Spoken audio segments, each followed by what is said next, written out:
What's going on, guys? Welcome back to another post game here on Mets Central. And the Mets win 5-3 over the Chicago White Sox. Thankfully, they won.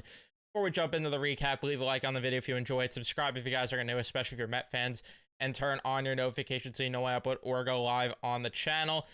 All I could say is that thankfully this was the White Sox they played, because if not, they probably lose this game. You could look at it two ways, and I kind of have this feeling right now where it's like I'm happy they won. It was certainly ugly, and like I said, they probably wouldn't have beat literally any other team in the league with the way they performed tonight. But at this point, they needed to just get the win to be 2 games out, because Atlanta thankfully lost. Thank you to the Phillies for helping out there. And now you're in a spot where the Phillies win tomorrow, you win tomorrow, 1 game out, and that could really change things drastically as the Mets roll into September, and they're going to play the Atlanta Braves at some point in September. So these wins, it's not going to be pretty at times, but I'm at the point right now where just scrape them out. I'm just asking you to scrape them out. But yeah, Jose Quintana, just not good really today. Really not good, to be honest with you. And then on top of that, the offense, outside of the home runs by Pete Alonso and Jesse Winker, which were in the first inning, by the way, which the thing that we've talked about ad nauseum with this team nonstop lately is the inability to score outside of like 1 inning. Like, there's really 1 inning a game where they'll score in bunches and it looks great, and then that's it. Like, they're done for the rest of the day. And we pretty much got that today. And it's pretty annoying, honestly, considering like that inning where De Los Santos was on the mound made me want to vomit. You have to score there. Like, are you kidding me? The guy couldn't find the damn zone. And here's Lindor leading all the way off the bag for whatever reason, and he gets picked off there. The Mets struggling in general offensively they couldn't get extra base hits. Got runners in scoring position, just didn't do anything really with it. Couldn't get extra base hits at all in this game. Like, it was pretty much just singles outside of those home runs they hit in the first inning, which, again, I know that with the way I'm talking, it sounds like they lost this game, but I don't know. Like, how could you not talk about what honestly was like disgusting things throughout this game? But the first inning, like I mentioned, I mean, the first 2 outs come easy for the White Sox, 2 strikeouts. Vientos with a single. Alonso and Winker both hit back-to-back home runs to make it 3-0. Martinez strikes out. We go to the bottom of the first, where 2 lineouts from Quintana. And then, of course, it is a requirement that he throws at minimum 20 pitches in the first inning.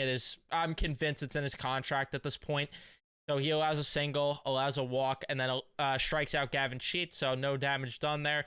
The Mets would go down in order in the second inning. The White Sox in the second would get back-to-back singles. Then a force out from Miguel Vargas would bring in a run, 3-1. Amaya would walk. Jolks would strike out, and then a wild pitch would move Vargas to third. Amaya to second, and then Roberto would strike out. So huge to get out of the inning there, because that could have got very ugly.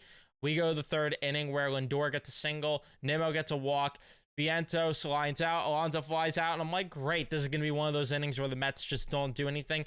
But Jesse Winker, credit to him, who was really the only one consistent in the lineup for today. He ends up getting a base hit to make it 4-1, and then Martinez would hit into a force out to end the inning. Again, credit to Winker. I know that I'm very, I clown him every now and then for getting just singles and stuff like that, but right now I'll take it, and he was the most consistent hitter throughout the lineup tonight.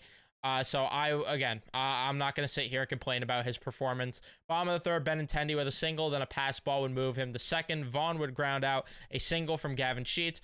Strikeouts from Corey Lee and Sosa to end the inning. The Mets would go down in order in the fourth inning. Then we go to the bottom of the fourth, where a walk from Vargas and then a double play from Amaya, and then Jolks would strike out. We go to the fifth inning, where Lindor would get on from an error. A double play there by Nimmo, though, and then Vientos strikes out. We go to the bottom of the fifth. Robert with a single, and then the rest of the guys go down in order. So you're probably thinking, how is Quintana pitching bad? By the sound of things, it doesn't sound like he's pitching that bad, or I should say pitched that bad, because that was his last inning. My problem is, this is the White Sox. Like, are we really going to coddle him and baby him and be like, oh, good job, Quintana, on giving 5 innings, Like, no, I'm not coddling him for giving 5 innings. He still had 6 hits, which is really not great. Got 6 strikeouts, which is fine. But he still walked 3 batters, and there were so many times he was out of command, and his pitch count was just up so quickly. And it's just the same problems that, again, that can't happen against the White Sox nonetheless. Like, come on. I'm sorry. I'm not babying him for the start. Sure, he gave you 5.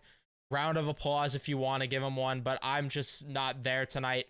6th inning, 2 singles in a row from Alonso and Winker. Martinez would strike out, then Marte with a single to make it 5-2. McNeil flies out, Alvarez strikes out, which Alvarez right now just looks lost still at the plate. We go to the bottom of the 6th inning where Brazaban comes in. Leaf flies out. Sosa then hits one to the left, and Brandon Nimmo, not too far removed from the anniversary of him making that famous catch against the Dodgers, makes another brilliant catch out there in the outfield to keep the White Sox from having a huge extra base hit with 1 out there. Vargas gets hit by a pitch, and then there was a wild pitch.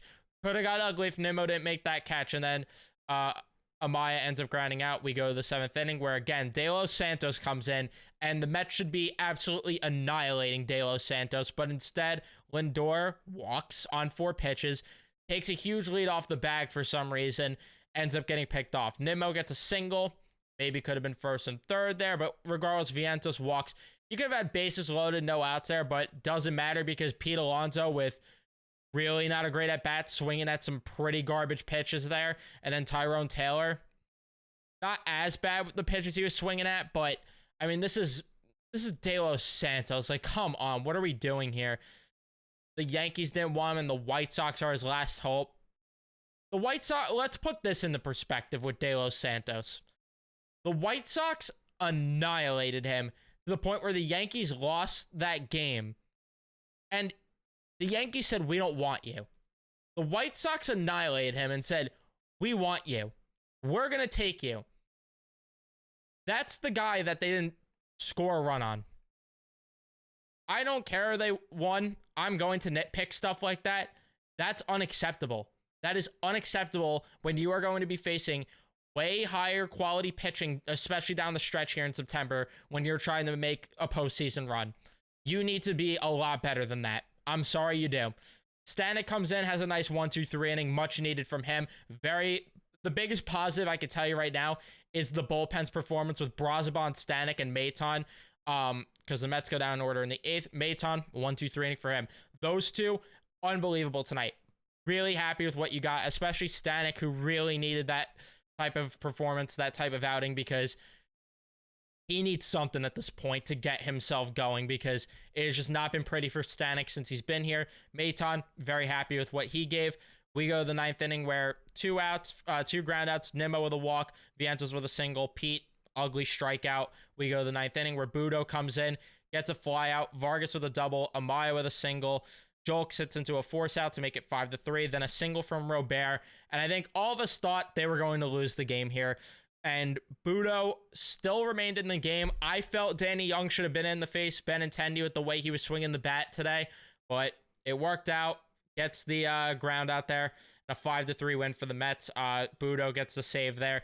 He needs to be a lot better because he has been very shaky lately, and I'm a big Jose Budo fan. You guys know that, but I'm also not I'm not blinded by the fact that he's struggling mightily lately. Like, this is just not acceptable baseball from Jose Budo lately, and it's weird because the velocity's up, it's weird because the spin is up, but it's the fact that he is not locating his pitch as well. It is just that simple, and to that I say he needs to just be in command more, even if it means sacrificing his velo a bit, because for right now, this is just not good enough from him.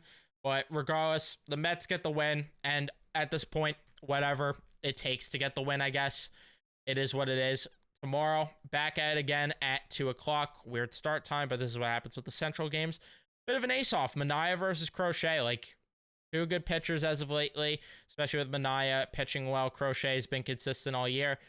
Let's see how the Mets fare, because if the offense is going to play like this against Crochet, this could be a problem. This could be a very big problem, but we will see as they put themselves only 2 games back now, the Braves, which is huge. If you could knock that down to 1 tomorrow potentially.